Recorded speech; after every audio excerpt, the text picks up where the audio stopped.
he'll try anything he can to keep it out of God's church.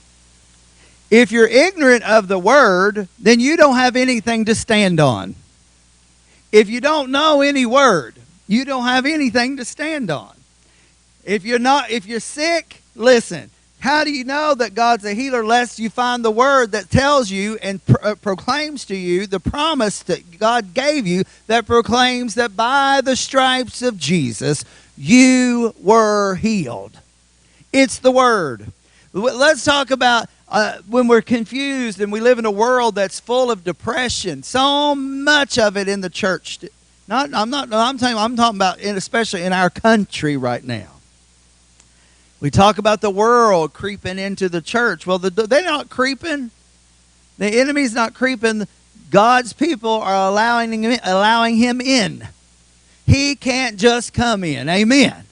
And so what I want to share with you is that we live in a world right now where I've heard so many preachers, this past Sunday with Dr. Freeman, who was our Gideon on Sunday. He said, I'm so appreciative that you guys have an altar call. Some of you said, well, don't all churches do that? No. It's almost a thing of the past.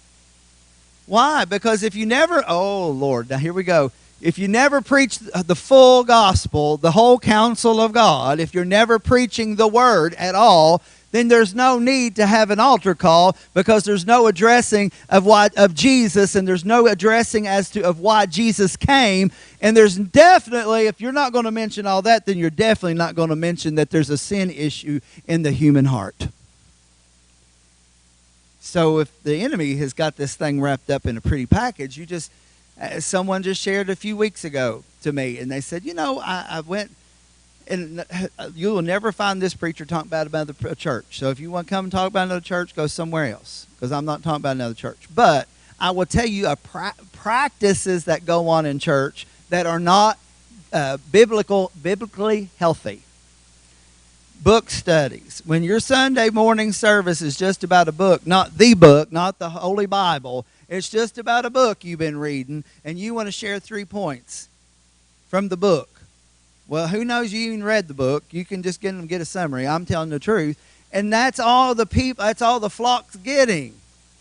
That's not going to sustain you. Oprah has a book club.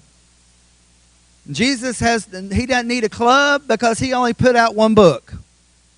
And that's the book that he's given to us. It's called the gospel, the good news. And that's what we need. Amen. You see, the enemy wants to keep the word out of you. And I bet there's probably not too many sermons or teachings that I've done that Romans 10 and verse 17 doesn't come out.